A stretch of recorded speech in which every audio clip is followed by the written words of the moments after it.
గత ప్రభుత్వంలో పనిచేసినటువంటి జోగులాంబ గద్వాల్ జిల్లా కలెక్టర్ వల్లూరు క్రాంతి గారు గత బీఆర్ఎస్ పార్టీ ఎమ్మెల్యేలకు అంటుగా ఉంటూ వారు చెప్పినటువంటి ప్రతి అవినీతి పనిని చేస్తూ గతంలో ఏ విధంగా అయితే ధరణిల సమస్యలు వచ్చి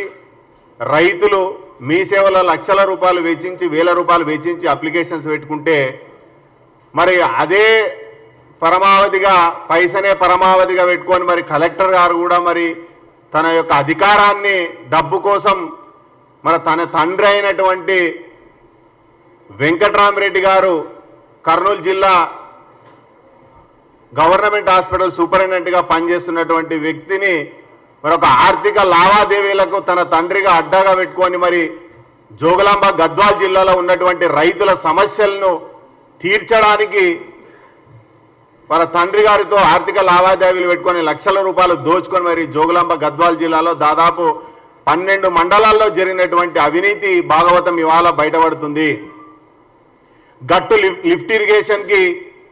ఏదైతే ప్రభుత్వ భూములు లేకుంటే పట్టా భూములు మరి ఆక్విజిషన్ జరిగేటప్పుడు దాదాపు 200-300 ఎకరాలు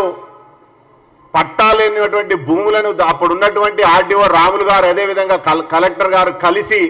రికార్డు లేకున్నా కూడా రికార్డు ఉన్నట్టు సృష్టించి మరి ఆ యొక్క భూములను రైతుల పేరుతో లక్షల కోట్ల రూపాయలు దోచుకున్నటువంటి చరిత్ర మరి వల్లూరు క్రాంతి గారిది. ఏ విషయం వచ్చినా ఏదైనా ఒక రైతు అవుట్ సైడ్స్లో ఉన్నటువంటి భూమిని పట్టాలాంటి చేయడానికి ధరణి సమస్యల పేరుతో వస్తే ఏ సమస్య వచ్చినా గత ప్రభుత్వంలో పనిచేసినటువంటి ఎమ్మెల్యేలు చెప్పిన విధంగా ఒక భూమి తగాదా ఉందంటే ఆ తగాదాన్ని నిషేధిత జాబితాలో పెట్టడానికి లక్షల రూపాయలు తీసుకొని ఆ భూమిని నిషేధిత జాబితాలో పెట్టాలి. అంటే ఎమ్మెల్యేలు గతంలో పనిచేసినటువంటి బీఆర్ఎస్ ఎమ్మెల్యేలకు ఒత్తాసు పలుకుతూ మరి ప్రభుత్వం ఏదైతే ధరణి పేరుతో సమస్యలు ఉన్నాయంటే ఆ సమస్యలు తీర్చడానికి అది ఇనాం భూమి అయినా లేకుంటే అది సీలింగ్ భూమి అయినా గవర్నమెంట్ భూమి అయినా వక్ఫ్ బోర్డు భూముల సైతం ఆర్డీఎస్కు సంబంధించినటువంటి దాదాపు 26 సర్వే నెంబర్లో ఉన్నటువంటి భూములన్నీ మాయం చేసి మరి ప్రైవేటు దారులకు దారాదత్తం చేసి మరి వాళ్ళకు పట్టాలు ఇవ్వడం జరిగింది. కాబట్టి ఏదైతే కలెక్టర్ గారు గత 2 సంవత్సరాలుగా జోగులాంబ గద్వాల్ జిల్లాలో చేసినటువంటి అవినీతి ఏదైతే ఉందో ఈ ధరణిలో వచ్చినటువంటి అప్లికేషన్ల మీద లక్షల కోట్ల రూపాయలు మరి వాళ్ళు చేతులు మార్చినటువంటి సందర్భం ప్రజల్ని పీల్చిపిప్పి చేసినటువంటి సందర్భం ఉంది. కాబట్టి గతంలో పనిచేసినటువంటి కలెక్టర్ గారికి నిన్న సెక్రటరీ గారి శాంతకుమార్ గారికి మరి మేము వినతి పత్రం ఇవ్వడం జరిగింది. గతంలో ఏదైతే వల్లూరు క్రాంతి గారు పనిచేసినటువంటి జోగులాంబ గద్వాల్ జిల్లాలో పనిచేసిందో ఆ సమయంలో జరిగినటువంటి ఈ అవినీతి అక్రమాలు ఏదైతే ఉందో దాదాపు ఒక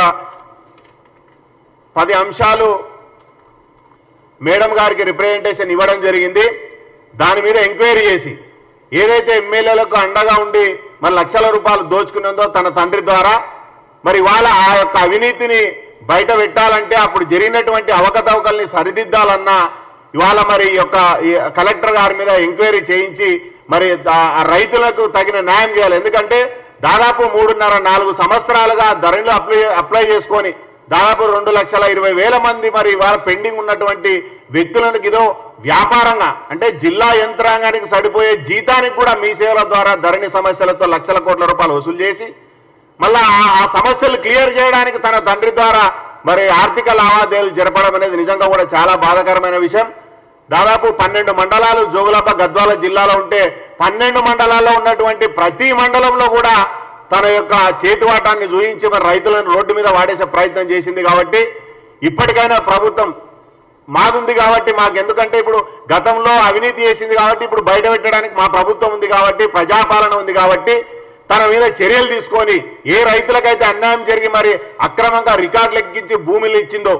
అరే డబల్ రిజిస్ట్రేషన్ అయినటువంటి వాటిని కూడా ముందుగా రిజిస్ట్రేషన్ అయినటువంటి వ్యక్తికి హక్కు ఉంటుంది కానీ రెండోసారి అక్రమంగా రిజిస్ట్రేషన్ చేసుకున్నటువంటి వ్యక్తులకు కూడా మరి రికార్డులు ఎక్కించినటువంటి చరిత్ర వక్ఫ్ బోర్డు భూములను సైతం దాన్ని పట్టాగా చేసి మరి భూములు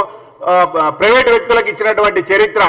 ఆర్టీఎస్ భూములను సైతం ఆ ప్రభుత్వ భూములు కూడా మరి ప్రైవేటు వ్యక్తులకు మరి పట్టాలు చేసినటువంటి చరిత్ర. మరి ఇటువంటివి దాదాపు 10-20 అంశాలు ఉన్నాయి. ఒక లిఫ్ట్ ఇరిగేషన్లో 200-300 ఎకరాలని భూమిని మరి స్వాహా చేసి రికార్డు లేకుండా కూడా ఉన్నట్టు సృష్టించి లక్షల కోట్ల రూపాయలు మరి అప్పుడున్నటువంటి ఎమ్మెల్యేలు మరి కుమ్మకే లక్షల కోట్ల రూపాయలు దోచుకున్నారు. కాబట్టి